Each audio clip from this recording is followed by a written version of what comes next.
Hello everyone. So in this video we are going to see the property of an angle bisector of a triangle. So the statement for the theorem is the bisector of an angle of a triangle divides the side opposite to the angle in the ratio of the remaining side, and this theorem is also known as angle bisector theorem. तो as per जैसे मैंने last video में बताया था कि हर theorem में हम पहले स्टेटमेंट को समझकर डायग्राम ड्रॉ करेंगे, सो इट बिकम्स पहले हमें बोला है कि एक ट्रायंगल होगा, सो ड्रॉ ट्रायंगल।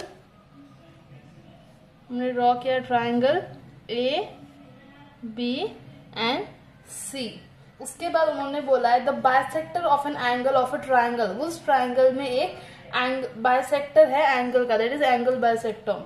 तो सपोज हमने एंगल सी का बाइसेक्टर ड्रॉ किया, तो ये एंगल, इस एंगल के अपोजिट में कौन सा साइड था, साइड ए बी। तो साइड ए बी को इंटरसेक्ट कर रहा है और वो इंटरसेक्शन पॉइंट को लेट्स हमने नेम किया ई। तो the bisector of an angle of a triangle divides the side opposite to the angle. हमें क्या प्रूव करना है कि इस एंगल बाइसेक्टर ने सीई ने ए बी को जिस प्रोपोर्शन में डिवाइड किया, that is A E upon E B is equal to बाकी दो साइड्स का ratio, that is A C upon C B. Clear है? पहले हम लिखेंगे गिवन। तो गिवन में हमने सबसे पहले क्या ड्रॉ किया था, ट्रायंगल। तो हम लिखेंगे in triangle A B C.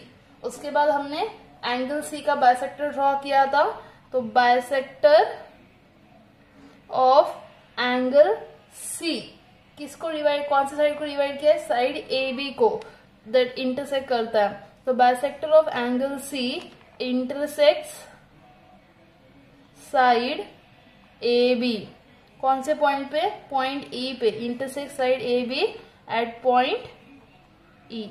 Clear है? टू प्रूव हमें क्या प्रूव करना है कि बाइसेक्टर ने ए बी को जिस रेशियो में डिवाइड किया, that is A E upon E B is equals to बाकी दो साइड्स का ratio, that is A C upon B C. यहाँ पे एक बात ध्यान में रखनी है, अगर आपने पहले ए ई लिया है तो यहाँ पे ए ई की साइड वाला ए सी आएगा, ए ई की साइड में आप बी सी नहीं ले सकते, वो रॉन्ग हो जाएगा। क्लियर है? नाउ कंस्ट्रक्शन क्या होगा, यहाँ पे हमने जो एंगल बाइसेक्टर ड्रॉ किया है दैट इज सीई, इसके पैरेलल में हम एक लाइन ड्रॉ करेंगे। ठीक है? तो हमने सीई से पैरेलल एक लाइन ड्रॉ किया, तो हम करेंगे draw a line parallel to CE. Clear है? देन अभी ये लाइन एक्सटेंड, हमने पैरेलल लाइन ड्रॉ किया है तो एसी को हम एक्सटेंड करेंगे, तो एक्सटेंड एसी, यहाँ पे ये इंटरसेक्ट करेगा और उस पॉइंट को हमने बोला सपोज डी।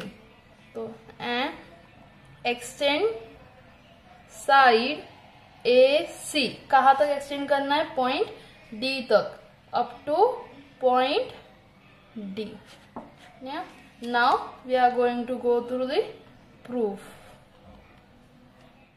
तो प्रूफ हम स्टार्ट करेंगे जो हमने कंस्ट्रक्शन लिया है उससे, that is CE is parallel to B D या फिर डी बी।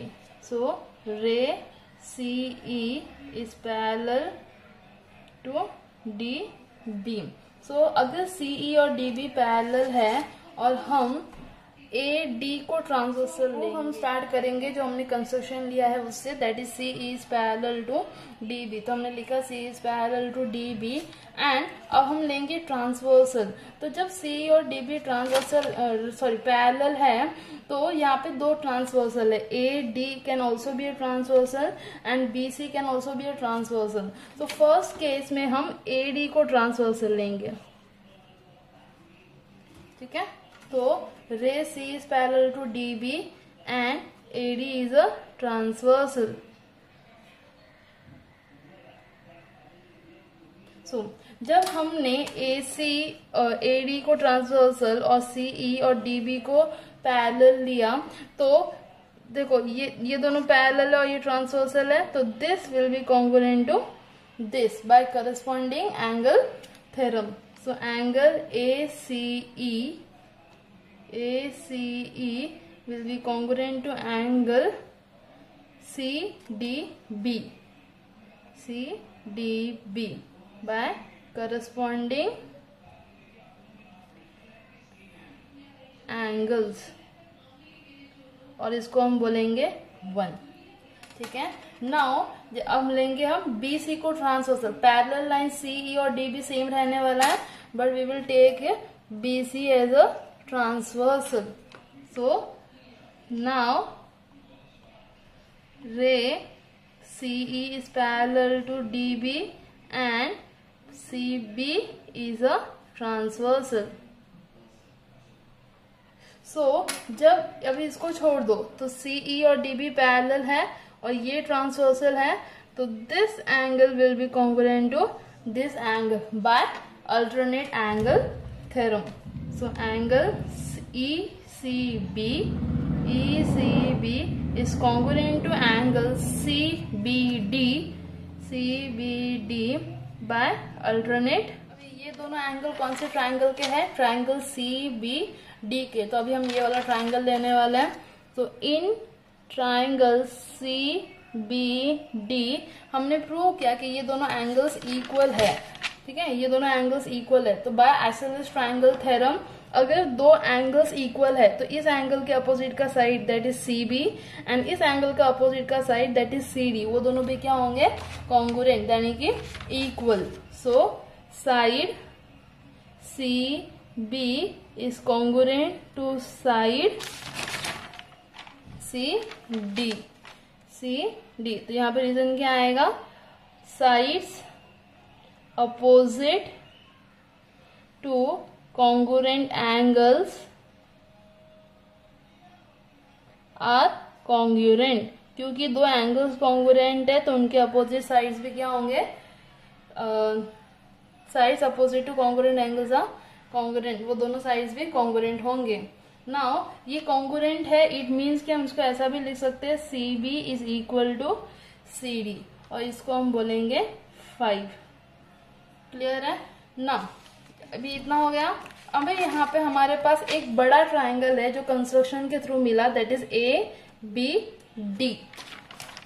तो इन ट्रायंगल ABD अंडरस्टैंडिंग मैंने यहाँ पे फिर से एक डायग्राम ड्रॉ किया है ताकि अभी क्लियरली समझे। तो हमने एक बड़ा ट्रायंगल लिया, ट्रायंगल ABD। तो अगर हम इसको ऐसे देखें तो हमने ये कंस्ट्रक्शन में किया है कि C is parallel to DB। तो जब पैरेलल है तो हमने फर्स्ट थ्योरम में किया था by BPT theorem, that is basic proportionality theorem, कि एक ट्रायंगल में जब दो साइड से पास होने वाली लाइन तीसरे साइड से पैरेलल है तो उसने दो साइड को जिस रेशियो में डिवाइड किया वो क्या होता है? Equal. That is AE upon EB is equal to AC upon CD। तो in triangle ADB CE is parallel to DB। ये कहां से आया हमें? By construction. क्लियर है? सो अभी हम लिखेंगे AE upon EB is equals to AC upon CD। यहाँ पे रीजन क्या आएगा? By BPT, that is basic proportionality theorem, that is the first theorem. अगर आपको नहीं पता है तो refer to the last video.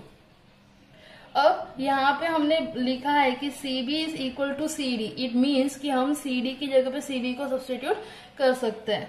तो therefore AE upon EB is equals to AC upon CB and hence it is proved.